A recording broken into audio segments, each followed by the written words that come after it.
tu vois quelqu'un qui a réussi, c'est pas beaucoup de bâtons magiques. Mais les gens réussissent dans ce monde-là parce qu'ils savent saisir des opportunités. Il y a une maladie qu'on appelle le VIH. En réalité, le sida lui ne tue pas quelqu'un. Mais ce qui fait que le sida tue, c'est ce qu'on appelle les maladies opportunistes. Il y a des maladies qui sont là. Ils savent qu'au moment où on descend, ils ne vont jamais rentrer dans ta vie. Pourquoi? Parce que quand tu as appelé l'homme, il a donné à l'homme la capacité de se défendre. On appelle ça le système immunitaire, le globule blanc, le globule rouge. Ça là, même si tu ne vas pas à l'hôpital, ce système-là est capable de te guérir de certaines maladies opportunistes. Maintenant, le sida, qu'est-ce qu'il fait? Le sida, c'est qu'à cause des globules, là, il ne peut pas appeler ses amis pour te tuer. Donc, le sida va tuer le système immunitaire. Ils vont te défendre. Et quand les défenses ont été complètement anéanties, la toux peut tuer un CD1. Ces maladies-là, ils sont opportunistes. Dès lors qu'ils savent que le système est mort là, ils sautent en même temps. Et puis ils tuent l'homme. Le système immunitaire ne pourra pas. Et c'est la même stratégie que Satan adopte. L'une des choses qui ont permis à Satan et ses démons de réussir, parce que ce sont des opportunistes. Lisez Luc chapitre 4, verset 13. Satan tente Jésus de toutes ses manières. Il a fait juste un, il ne peut pas. C'est vrai qu'il attend l'opportunité, un moment favorable. Et je vous le dis, le jour que Satan a saisi, a vu le moment favorable, il n'a pas joué ça. Il a sauté dessus. C'est ce qui a fait que Jésus est mort. Donc, lisez le livre de Marc chapitre 14, verset 11. Donc, voici que Judas veut trahir Jésus. Parce qu'ils ont déjà signé le chèque, il doit avoir son argent. Mais comment il va faire pour trahir Jésus? Il réfléchit. Mais ce qu'il sait, c'est quoi? On monte, on descend, il aura des temps favorables, il aura des opportunités. Il a vu quoi? Judas cherchait maintenant l'occasion favorable pour le livrer, ou l'opportunité pour le livrer.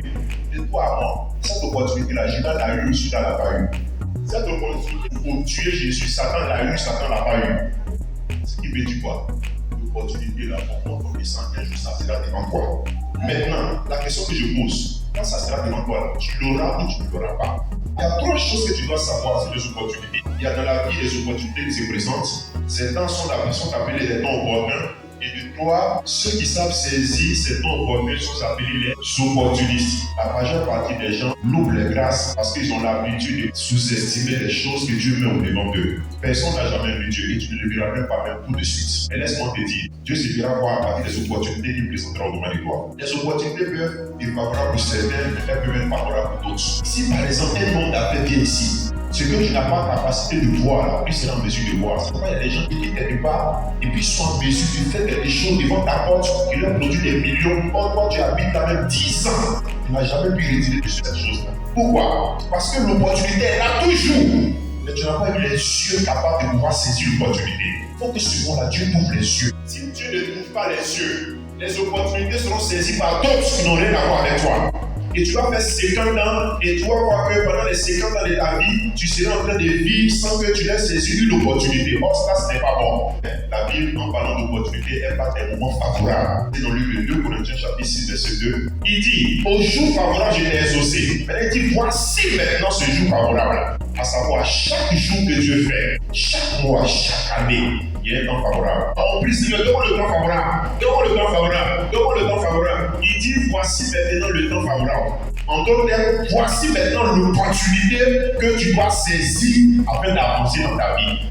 Toute la Bible, tous ceux qui ont reçu des grâces dans la Bible, ce sont des gens qui ont saisi les opportunités. Marc chapitre 5, verset 2. La femme qui avait la paix des sang depuis 12 ans. Ce n'était pas la seule qui avait la paix des sang, c'était nombreux dans les hôpitaux. Mais la Bible, elle s'est dit que si je fais toucher le poids des vêtements de Jésus, je serai guéri. Ce qui fait quoi? Elle est sortie de l'hôpital pendant que d'autres étaient à l'hôpital, elle est sortie de là-bas.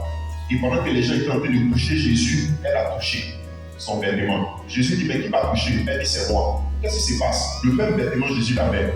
Là où il passait, là, tout le monde a su que Jésus passait par là. Tout le monde a compris que Jésus était le guérisseur. Mais elles tous ont laissé passer cette opportunité. Il a fallu la femme seule qui a su saisir cette opportunité-là.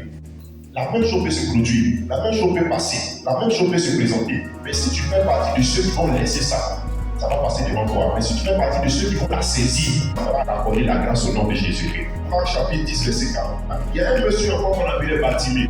Il était mendiant aveugle. Ce n'était pas le seul mendiant aveugle du pays. Mais lui, Jésus sortait de Jéricho. Sur le chemin, il y avait plusieurs mendiants. C'est pas on va analyser ça. Non, on va faire quoi ça? Il est le cas passé là où il fallait le cas aller. Bartimée, c'est du quoi? C'est une opportunité. Ça passe une fois par an. Qu'est-ce que je dois faire? Je dois la saisir. Je dois la saisir non pas faisant, je dois la saisir en priant fort. Et l'opportunité qu'il a saisie là a fait que Bartimée ait été guéri. Mais s'il ne faisait pas ce qu'il avait fait, il serait resté encore aveugle. Regardez encore l'autre exemple, on appelle Abraham. Voici qu'Abraham il prie pour avoir son enfant, mais il ne reçoit pas ça. Et voici que des années passent, mais il y a 3 personnes qui devaient changer sa vie. Quand il a vu ces 3, ces 3 ne venaient pas vers lui, mais ils passaient devant lui.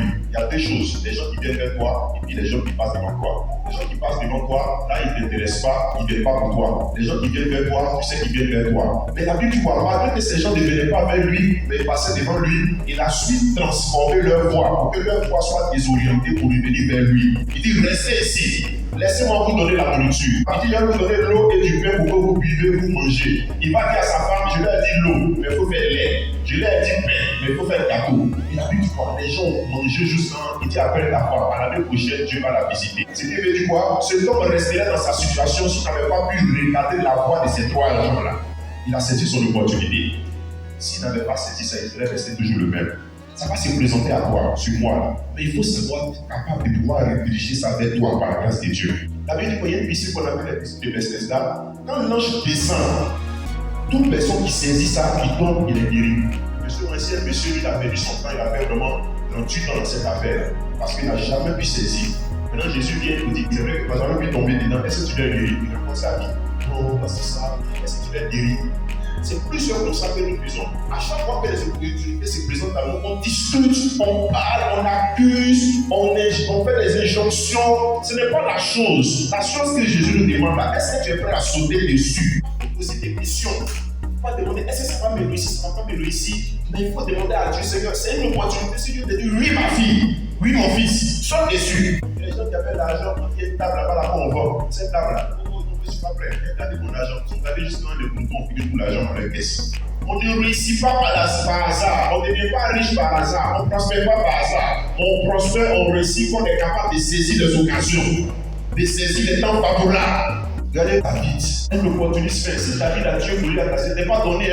Ce n'était pas que David devait tuer Goliath, mais il a saisi l'opportunité. 1 Samuel 17, verset 17 à 18. Donc son papa l'envoie au camp, parce que ses 3 frères étaient des militaires. Parce que son papa lui dit de faire, va prendre les nouvelles de tes frères, et puis il va leur donner la nourriture pour que tu reviennes. Au verset 26, il allait sur le terrain, mais il constate que quand il allait dans ce lieu, il y a la guerre, les choses sont bizarres. Et David, il croise un monsieur qu'on appelle Goliath, qui est en train d'arranger la foule, qui est en train de dire des choses. Ça, c'est pas son problème. Parce que le monsieur là, on l'a envoyé pour demander la nourriture, pour voir la santé de ses frères puis retrouver. Mais il y a quelque chose qui l'intrigue. Au verset 26, David dit aux gens qui se trouvaient près de lui, que ferait-on à celui qui tuerait ce Philistin? La seule chose qui l'inquiète, celui qui va tuer Goliath, ils vont lui donner quoi? Le peuple préfère pour lui dire quoi? Voici ce qu'on va donner à celui qui va tuer le Philistin. Donc David est motivé même pour tuer le Philistin, pas parce que le Philistin dérange le peuple, mais parce qu'on va lui donner des choses. Quelles sont les choses qu'on devait donner à David? 1. On devait combler David et sa famille de richesse. 2. Sa famille serait exceptée d'impôts. 3. Il va marier la fille du roi. Donc il a entendu ça. Il dit, je vais tuer le monsieur. Élia, son grand frère, il avait entendu parler à ses hommes, puis enflammé de boulettes contre David. C'est son frère fâché. Pourquoi son frère est fâché? Et il dit, pourquoi es-tu descendu? Et à qui as-tu laissé ce peu de brebis au désert? Je connais ton orgueil et la malice de ton cœur. C'est pour voir la bataille que tu es venu. Il n'est pas venu voir la bataille, il est venu pour voir parce que son papa l'a envoyé. Mais en même temps, son frère est déçu contre lui. Pourquoi? Parce que son frère sait que ce petit-là, toutes les opportunités, qu'est-ce qu'il fait de ça? Il a dit quoi? Quand son frère lui dit ça au verset 29, ce que David dit, David répond, qu'ai-je donc fait? Il a vu que son frère se comportait comme ça. Il allait au verset 30, il s'est détourné de lui pour s'adresser à un autre. Ce problème l'intéresse tellement, il s'est quitté devant son frère, il va s'adresser à quelqu'un d'autre. Voilà. Il y a des personnes qui ont des ambitions, mais quand les frères le bronzent, quand les parents les bronzent, ils laissent le projet. Par exemple, ils veulent passer concours. Quand un de leurs frères vient dire, tu as fait quoi le concours? Concours là, c'est une mauvaise chose. Laisse.